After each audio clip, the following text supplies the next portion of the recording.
everybody, it's Clem. Welcome back to Slay and Shine. Thank you for coming back and following me here on the Slay and Shine podcast, or IGTV. I hope you're enjoying the sessions or the segments, and if you love it, please do share it. Today's topic is pretty close to my heart, and it brings up triggers. And if you're not familiar with triggers, it's what comes up in our adult life from wounds that hadn't healed from the past. So if someone irritates you, curses you, or cuts you off and you curse them, it's a trigger. Something happened that hasn't healed yet. And so yesterday, my daughter went to homecoming, Federal Way High School. She goes to TAF, Technology Access Foundation Academy, but a lot of her friends have decided to go to a traditional high school.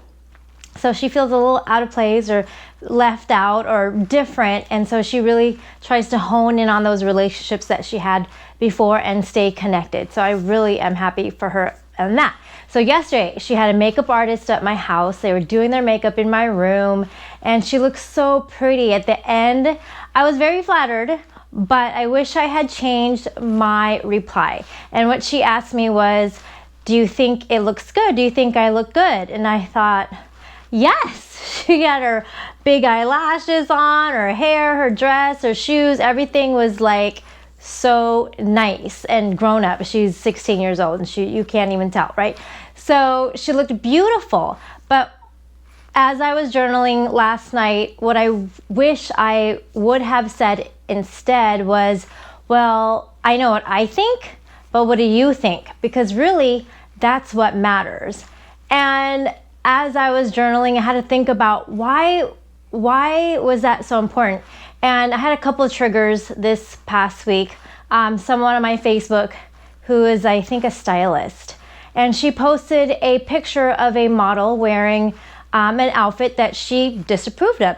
And then all of these comments underneath that post was, it's a tragedy, it's a travesty, it's so ugly, I would never go out like that, or I would take a picture of someone on the streets if they were wearing that, or that's just, who could even do that? That's not for a real life normal person. And so I thought I was triggered because in my growing up, I was raised what I call the 3 T's and the S. In Filipino, it's called by my own family and parents. Tabachoy, which was fat or fatty or chubby. Tamad, which is lazy. Tarantado, I think means something like, like rude. And then suplada is the S, which is basically the same as tarantado, which I believe it's like, rude or no manners or just not really concerned with other people, basically rude. Okay, so I grew up with those 3 names: fatty, chubby, lazy. And later on, as a grown-up, I asked my mom, why did she use those names, and why did she use that tactic in motivating us? Because when I was in high school, I wanted to learn how to be a teacher. So I was in the teaching academy and got some scholarship money for that. But one of the things I learned was do not teach or train anyone with negative affirmations or with negativity, because it actually backfires. But for me, it worked. For me, I fight hard all the time to keep my house clean. Although I can't fight against everybody in my house, so I keep my room really nice and clean. I have my own office, I have my own room. It's just so nice in here and I love it, serene. And I did a really good job of showing people that I am not lazy. I work really hard. Success was the main thing through my 20s, 30s, and it ended with an anxiety attack in my 40s. And then with being, tarantado or suplada, meaning very rude, I'm super overly cautious on customer service, on how to treat other people, to the overly extent that I people please And then I did more for others than I did for myself. So going back to this, I really believe it goes back to this, is it doesn't matter what other people think. If you want to wear those snakeskin high knee boots with a plaid jacket, wear it. And you know what? Because of your confidence, you will look really good in it, if that's what you like. Now, don't wear it if you don't like it and you're just trying to copy someone else, because then you're just trying to please, people please. Again, trying to get other people's approval. And that's where it goes back to my daughter last night. I really wish I had just told her, it really doesn't matter what I think. How do you feel? Do you like what you're wearing? Do you like the makeup? If you don't, tell the lady and she'll fix it.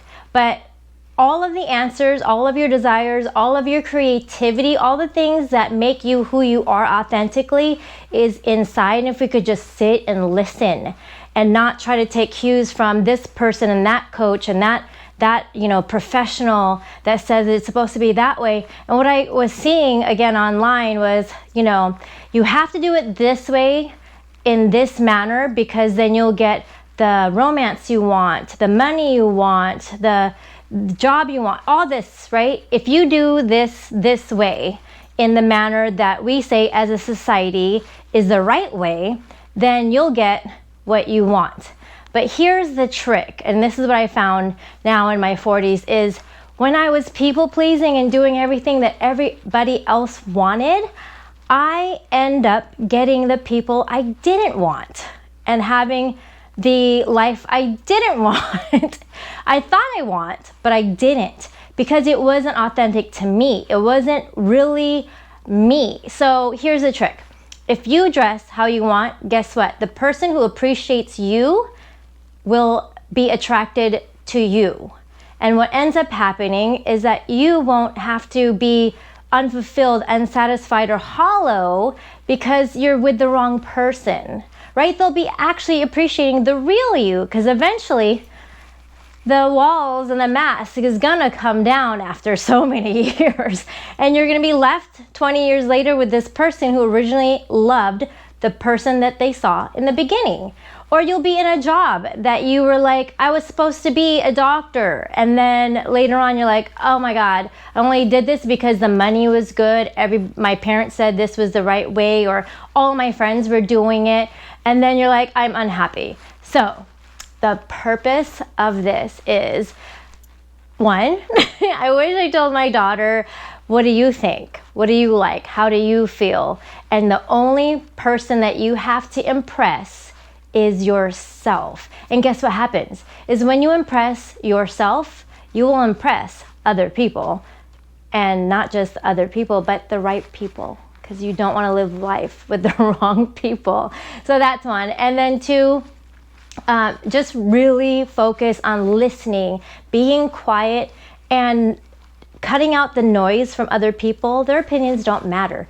You only need to impress yourself, and you only need to be the only person whose opinion matters. All right, so talk to you again next time. Thanks for following along. If you have a similar story to mine, and if you wish, like me, you were able to do it all over again from the beginning and raise your daughter from infancy, and whenever she asks you what you think, just put it back on her. If you're like me, raise your hand or put a comment down below. Thanks for listening and following. Share if you like it. Bye.